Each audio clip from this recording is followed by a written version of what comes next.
Hey, Hello. Hey guys. thanks for coming today. Yeah, thank you so much for having me. Listeners at home, we are so excited to welcome Diamante to our show.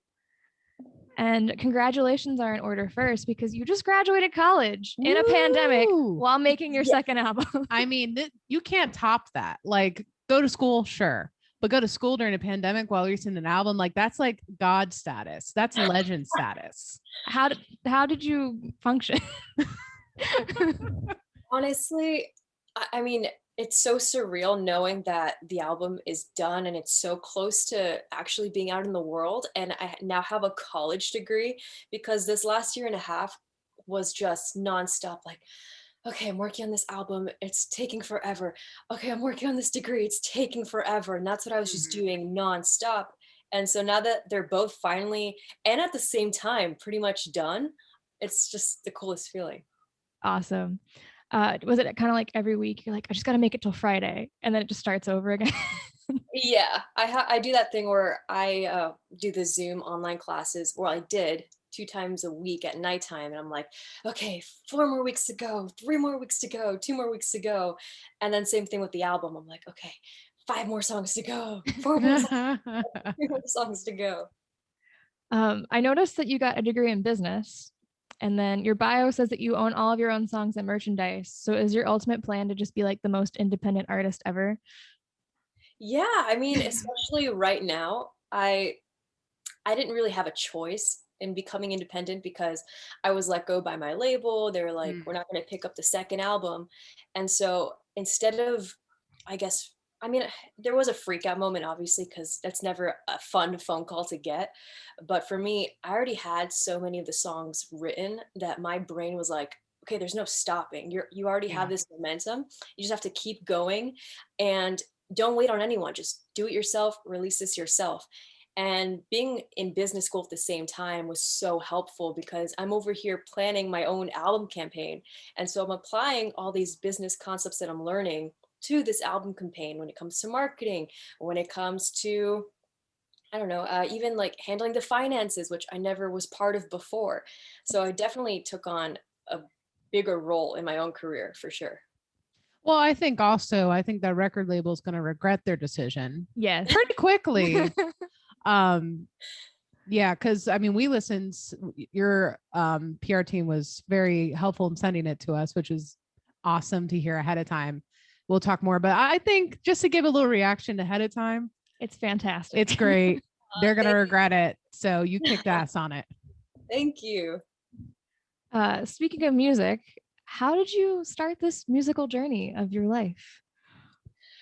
I feel like there's so many different starting points. I first started singing when I was 6. I would sing along to all the Disney movies and especially The Little Mermaid. That was my movie and I would sing it every single Yes. day in the shower. And that's when my mom, she would like put her ear to the door and hear me doing it and she figured out like, okay, wait, she actually likes to sing.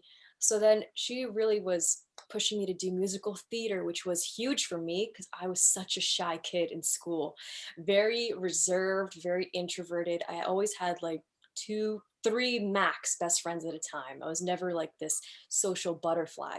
So when I had to get up on stage at 10 years old and perform in front of an audience, I realized that I discovered this whole new side of myself that I loved. Like, wow, you can actually hold your own on a stage and captivate an audience and project and have a presence. And so after that, I was just doing musical theater. And when I was 13, my whole family moved from Boston to LA. And that's where my mom and dad put me in this program called the School of Rock. And that's where I first discovered rock music. And I was singing covers by Blondie and Black Sabbath and Led Zeppelin. And at the end of the summer camp, they do a showcase at a venue. It's called the Knitting Factory. It doesn't exist anymore. But I got up on that stage at like 12, 13, and I'm singing these rock songs. And that was the moment I was like, I want to do this forever. This is awesome. So awesome. I remember the Knitting Factory. Like Right? it would always show on venues posters for different bands of a tour. That was Yeah, always one of the ones. but the one in LA doesn't exist anymore. Oh, that's sad. That's sad. I love though it starts with theater. I mean, It's where all the best things that's start. where I mean, two theater kids. That's Yeah. when I mean, if you don't go to theater, you're missing out, in my opinion, Yes. because you learn so Seriously. much And amazing. it's so much fun. And when I look at the two things, I realize that musical theater and putting on a rock show, they're not very different. They're actually No. Very true. They're very much the same. Mad respect to the tech crew at both. Yeah. You guys make the show happen. So you, like you mentioned, you had your first album on a label and you've had the second one kind of independent. How's that process been different for both albums? I feel like the first album definitely took much longer. I signed when I was 18 and the album didn't come out until I was 21. In fact, like that album was done and the label sat on it for like a solid year before releasing it. So everything takes a lot longer. There are a lot more people it has to go through. And even making the album, like I didn't have a lot to say because it was my first album and I was like brand new artist pretty much in their eyes. So I really did have to follow by the rules and play their game and really make sure that I was pleasing everyone. That was the type of pressure I had for that album. And then with this album, American Dream, knowing that it's just really me who has to call all the shots, it's a whole different kind of pressure because if everything goes wrong, then it's only my fault because there's nobody else to blame. So both were definitely learning experiences, but this last one was a lot more fun for me. I can imagine having full creative control would just be way more fun than listening to someone else's rules. Yeah, and like within reason, because I do have my two producers, Howard Benson and Neil Sanderson. And what I love about them is they'll be super honest and objective and tell me, like, hey, Dia, we get what you're doing, but this song isn't exactly there yet, or we don't think this song's strong enough, or, you know, this one's great, let's go with it. And I definitely respect their opinions. And I'll take what they say into consideration. I'm not like, I know everything and no one can tell me anything. I definitely love collaborating with people and trusting their gut, especially if they've been so successful in this industry already. So I think that's important too. Yeah, like we said, we've heard the album. It's fantastic. It's like a, I know you're really into 80s music. It feels like an 80s like anthem. You're screaming it in a stadium with like a million people around you, but it's also like super personal and your lyrics are fantastic. And I think we have time to go track by track and have you just like say something about each one, whether it's the process or the inspiration. So let's start with American Dream. American Dream is actually one of my favorites on the album. It was the very last song I wrote for the album. I wrote it with Taylor Carroll, and I think it was because I had already written the other songs. And at this point, my thought process was like, what haven't you done yet or experimented with or said that you like last minute want to just throw in there? Like, there's no rules. If there's anything left inside me that wants to be on this album, just let it out. And that's why I love this song, because it's a little bit all over the place. It's got like a hard rock chorus and it's got these more pop verses, and then there's a little bit of country and there's car noises, and it's just so cool. And the lyrics are very cinematic, which I love. I'm like very descriptive, talking about tattoos on his neck and the lines on his face, and we're in the Mercedes, and you can totally hear this movie or see this movie when you're listening to the song. It's a very Freddie Mercury songwriting style that I love, that you just described, that I would say you definitely channel, because he would like just think of these scenarios, whether they've happened or not. Here's a weird idea. Let's write a song about it. Let's just throw it out there. But I love that. I love how descriptive you were in that song. It reminded me of him. And the song sounds like California. Like, I don't know how else to put it. It just sounds like California in a good way. I mean, I wanted to have like all different parts of the US, because that's kind of my upbringing too, from Boston to LA, and then just doing all the touring that I've done in the US. I've grown to love all different parts of the country. So I wanted to throw a little bit of each place in the song. I love that. It's very American, like American rock. Trademark American. Merca. The second track, Ghost Myself. Ghost Myself. The cool story behind that song is that was around the time when Neil came to LA for a writing trip, because he lives in Canada. And that day he was like, hey, I have this writing session booked with Johnny Andrews, who I wrote my song Haunted with, and Simon Wilcox. And we just want to like, see in the studio what happens. We think it might be a 3 Days Grace song today. Who knows? So originally we were writing for 3 Days Grace, and then we create what's Ghost Myself. And I'm like, Neil, if you guys don't take this song, I want this song. I really, really, really want this song, because I connected to it so deeply, because I've had a lot of days and a lot of moments where I felt like I wish I was anybody but me, and just some really like I hate Diamante days, which I think is totally normal. And I've never addressed that in a song, or even like speaking. I've never talked about that kind of thing. So I wanted to have a song that was something that a lot of people have experienced. Mm-hmm. So it was almost not my song, which is crazy. That's awesome that you got to keep it though. Yes. Do you have something you're gonna say? No, you're good. We were singing it while we were waiting on the call. We were like, yeah. It has been in my head for 3 days straight. Yeah. I will be honest with you. It is very catchy. They're so sick of it at this point. They're like, stop that song. It's so good. The third one is probably my favorite, Serves You Right. Serves You Right was one that I wrote with oh my gosh, Josh Cumby. And this was back in 2019, and it was very raw for me and very real, because I had experienced something that was very heartbreaking, and I felt like I was betrayed, and I never got the closure that I needed, because I never felt like I got justice. And so I wrote this song with the perspective of like, I don't need to be so preoccupied with karma getting you or something, or you finally getting called out, because you're going to end up doing it yourself. And I'm just going to sit back and watch while it happens and be like, yep, I knew this was coming. And when it does happen, serves you right, because this is the kind of person you are. And it was so healing to write a song like that and just really lay it all out on the table. And the verses are very vulnerable, and I'm just really honest in that song. And what's cool is that it started out more as a pop song, and then when I brought it to Neil and Howard, Neil especially, he definitely like rocked it up, and he came up with the entire bridge idea. Originally, I think what's at the very end of the song, like, and I'll get me da, da, da, da, that was originally the bridge. And then Neil came up with the idea to make an entirely new bridge and put that to the very end of the song, which I thought was so cool.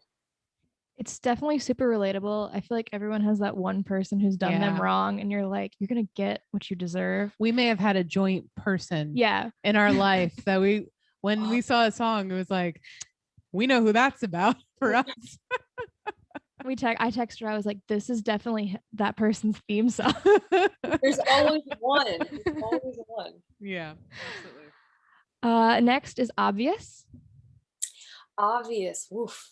That was a huge change for me, because I had never written from the perspective of like, I'm heartbroken and there's no light at the end of the tunnel. Like, this is exactly how I'm feeling, because on my first album, I did have heartbreak songs, but I always felt the need to like make it uplifting towards the end, or give it its happy ending. And this was the first song where it's like, no, I'm destroyed, and this person left me for somebody else and made me feel like I wasn't good enough, and this is just how I feel.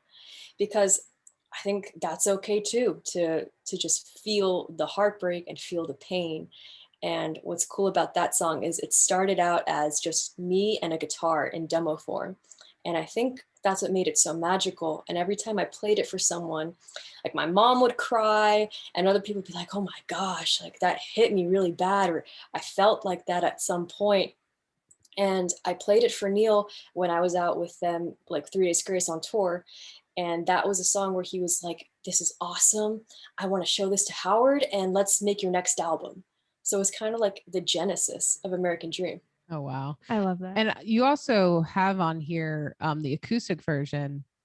And I mean, both versions, like they both feel like different songs. And I mean that in a great way, where the Obvious, full production is just awesome, how it's laid out. And the acoustic one is just like, man, it's just you channel that emotion in it. And I love when it's like a simple acoustic song because you Mhm. can really pour in everything into it. And so both of them are just stand out.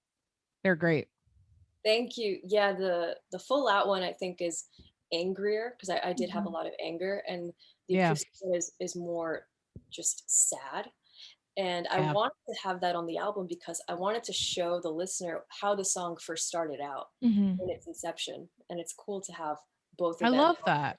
I do Yeah. love It's that. a journey. You're taking them on a journey of how the song from like conception to the full Yeah. production. I also just love the line, the girl inside your phone. Like that's just such a good antagonist to Because have. I feel like we've all been there where you just see someone slipping out of your reach, and no Mhm. matter like how pretty you try to look or how charming you try to be, like nothing's working, and there's nothing you can do, and you're just watching it happen, and it's such a horrible feeling. Yeah. Yeah, absolutely. Which leads into the next song perfectly, Unlovable. Oh my gosh, yeah. um Unlovable was another song I wrote with Taylor Carroll, and we wrote it during the quarantine. So I was in a very like self-reflective mode just because I'm not touring, I'm not playing shows, I don't have this high every night. I'm at home and I'm alone with my thoughts, and I'm Mhm. like processing feelings. And Unlovable came up because I was saying, I really want to write a song about my deepest insecurity, which is that I'm too complicated for people, or I'm too hard to love, or I'm just too unlovable. And Taylor had the idea, like, why don't we just call the song Unlovable? And we just went from there because I had also never talked about this feeling. And when you go through so many experiences where people make you feel like you're hard to love, you kind of start doubting yourself, and you're sitting there like, well, maybe I'm the problem. If it hasn't worked out with this person and that person and that person, maybe it's me. And that's always been this insecurity in the back of my head. So I wanted to write a song like Unlovable and have it just be super stripped down, just me and a piano and violins and no drums, no guitars, just that. It definitely it hits hard. I was like, ow, I feel this song. Yeah, that one's a real one for sure. Next is Unfuck You, which is the best title of all these songs. Oh my gosh. Unfuck You is one I wrote with Lenny Skolnick and Joe Rickard. And I feel like at that point in the album, I already had so many serious songs and so many like heartbreak songs and just very serious themes. And so I went into this session just with the mindset of like, what's the most ridiculous song we can write? Because I want to write something really funny and ridiculous. And that's where I came up with the title Unfuck You, because I don't know, I've never heard it sung with that title before. And it's just so in your face. And Joe came with a track already, and it was like a mixture of hard rock, but then it had trap beats and it had like a dance party hook to it. So I thought it was so perfect. And what's cool about that song is on the surface, it's like, yeah, she's being ridiculous. Mhm. But deeper down, I'm actually calling myself out for all my past bad mistakes, behaviors, patterns that I was doing over and over again without learning from. So that's why it's like, if I could like rewind it, I would do it all over again because I'm not learning from what I'm doing, and I'm Mhm. just calling myself out for not growing from things. Mhm. Absolutely. I love myself for hating you, which I have to ask, is it a flip on the Joan Jett title? Yes, yeah. Anyone who knows me knows that I'm obsessed with Joan Jett. She's always been one of my absolute idols. And so I did want to have a song that kind of paid homage to her by flipping it around. And this one, it started off again like more pop, and then Neil had the idea to kind of punkify it and bring it to that early 2000s pop rock sound, which I love. Like Mhm. I grew up on Avril Lavigne and Kelly Yes. Clarkson and Pink. That was my stuff right there. So I wanted a song that resembled the music that I listened to growing up. And it's just so snarky and fun. And I love that the chorus goes from this really pop melody to that I love myself. Howard was all about the he's like, okay, push it to the limit. Let's see how far you can do that. Yes. That's my favorite track because I love the energy. I love a good moment where you can get petty. Yeah. That is my soul. And then you got that Avril Lavigne and that almost like Joan Jett, Janis Joplin screaming it, like that's a home run. That's a home run for me. It's the one we're gonna be screaming in venues. Yes. Yeah, that's the one I cannot wait to play live, like live. In front Oh yeah, that's gonna be a great one with the audience. Yes, for sure. Whoops. Did I skip one? Oh, I skipped Wake Up Call. My bad. Oh, oops, I didn't even realize. Wake Up Call was actually the first song I wrote for the album, all the way back in 2018. And I wrote it with Eric Ron. And our idea was like, also, let's start with a heartbreak song, but then make it empowering. And so I think it's really cool how in the verses I sing a little differently than I normally do. I'm like switching in and out of my head voice, and it's a little softer and it's got that pop sensibility. And then it goes to the chorus and I'm like shouting, and it's very hard rock and in your face. And I love how, and I think a couple songs on the album do this, like where the chorus changes the meaning at the very tail end. So I say like, I'm unbreakable because of you. So it's taking something that happened to you that was painful or hard, or someone making you feel like you're less than, and using that to empower you because you made it out on the other side. Yeah. I love that. And I love how some of the songs do flip at the end. You're like learning and growing throughout the song. And it's like, yeah, I'm a better person now. Back to where we were in the track list, the Iris cover with Breaking Benjamin. Oh my gosh, that was such a cool experience. I've always loved Iris ever since I was little. Loved the Goo Goo Dolls, but Iris was always like my special all-time favorite song. And I always wanted to cover it, but I was always told no. So now that I had nobody telling me no, I'm like, this is the best possible moment for you to do this. If you want to do it, the time is now. And Neil had the idea to make it a duet, which I thought was so cool because we've heard this song covered like a million times, but I've never heard it as a duet or even like a super hard rock version. So I was just thinking like, who would I want to have on this song? And I thought of Ben from Breaking Benjamin immediately because I had toured with him so extensively and like really got to know him and the rest of the band. And so all I did was send him a DM on Instagram, like totally just shooting a shot here. And I said, hey, Ben, I have this idea to cover Iris. It's my favorite song. Would you want to jump on this song with me? And he said, yeah. He goes, it's my favorite song too. I'd love to do it. Let's go. And so I ended up flying to Reno, where Breaking Ben was playing a show with Korn. And on the day off, we ended up tracking the vocals on his tour bus. And it was so epic. That's so cool. I love that. And I love that you did it with Breaking Benjamin. Like, I think it just fit, like his vocals, I find are really unique.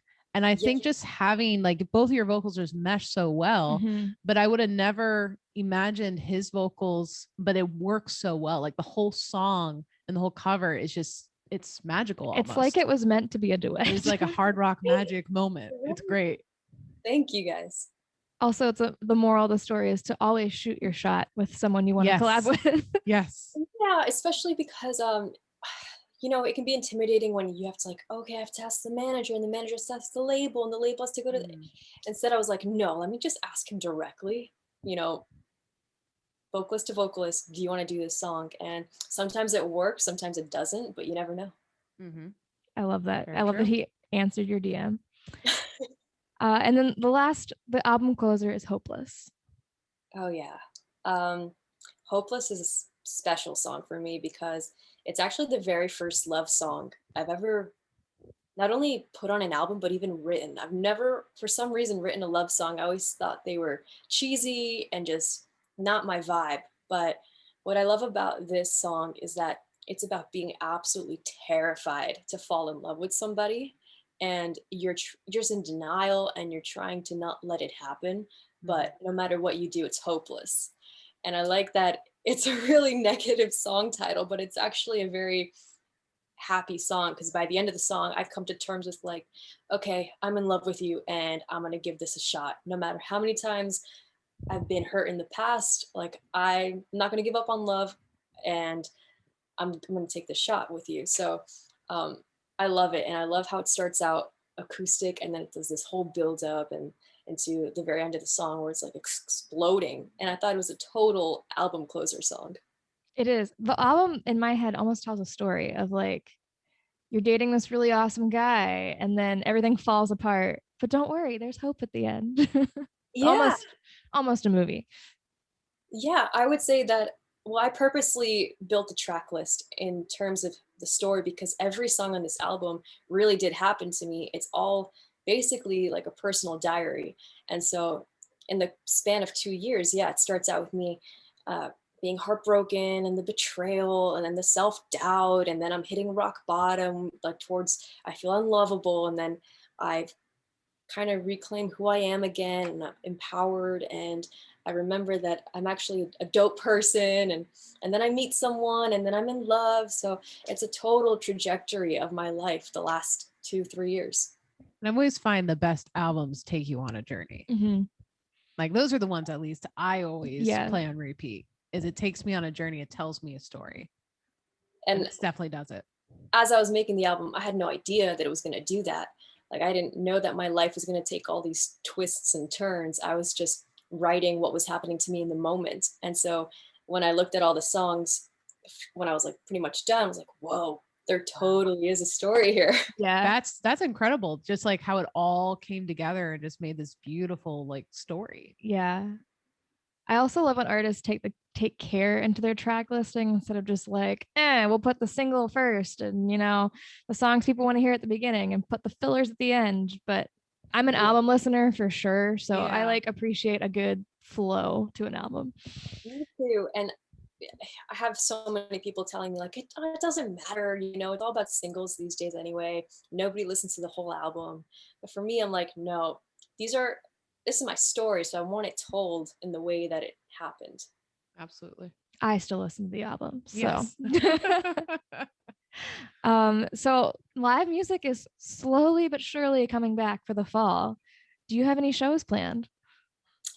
I have a couple festivals planned. Ooh. I only have one announced so far, which is Incarceration.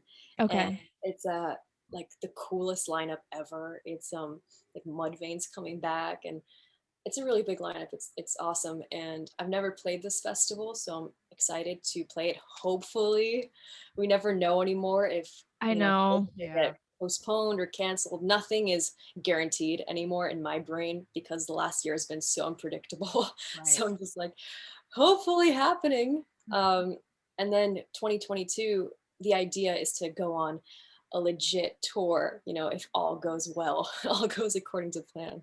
Awesome. Hopefully there'll be a city near us. We'll road trip. It'll be great. I love it. Do you guys drink tequila? Yes. Oh yeah. Okay. And we had to do tequila shots. Yes. I would love that. I'm in. I'm going to throw it to Beth Ann for our lightning round questions. But first, where can people find you on social media? The easiest way would be thisisdiamante.com. Every handle, Instagram, Facebook, TikTok is at thisisdiamante. The only one that's different is Twitter, which is at Diamante Band. Those character limits on Twitter, they get you. Okay, so first question. I heard through a little birdie called the Alternative Press that you are a foodie, which by the way, you have joined the right podcast because I feel like half of our segues on this show involve food. Yep. But first, Italian to Italian. What is the superior pasta shape? I'm just going to say rigatoni because that's what my dad uses the most, and he is a phenomenal cook. I love it. And it's a good durable pasta. Like, it's not going to slide off the sauce. It's got some grooves in it. Exactly. I love it. What is your favorite band t-shirt that you own? Oh my gosh. It's going to sound really basic, but it's my Metallica t-shirt. It's just nothing wrong with that. So overworn, and it's got like this little acid faded feel to it at this point, and it's so soft, and I will like sleep in it, eat in it, and my band makes so much fun of me too, because on tour, like I'll wear it for 5 days straight and they'll call it like the day off Diamante outfit, because I wear it every time. I love it. Well, those are the best shirts anyway. The ones that you've had forever. Maybe they got a couple holes in them. It doesn't matter. It's a great shirt. And I'm all about like the oversized band tee. It's my favorite thing. Yeah, definitely. This is our quintessential question. It's our signature question. If you were a cereal, what would you be and why? Ooh. If I were a cereal, oh my gosh, that's hard because I want to say two different ones. Cap'n Crunch, because I'm a pirate for a living, pretty much. And Trix, because I'm very colorful and vibrant. Yes. We were trying to think of a blue cereal. I can only come up with blueberries, the one they released at Halloween. Yeah. Or like maybe Lucky Charms, but that's the only one I can think of. Yeah, there used to be a cereal that turned the milk blue. What was that? Is it blueberry? It's blueberries. It's blueberry. Yeah. So that also works. Oh, well, thank you so much for coming on the show. This was an awesome chat about your album. Everyone listening, this is coming out on Thursday, so be sure to go stream American Dream tomorrow on all of your platforms. And then is there merch coming out? Yes, I have some really cool designs that are very America themed. Ooh. Yes. So go check that out. Thank you again. Thank you guys so much. This was awesome.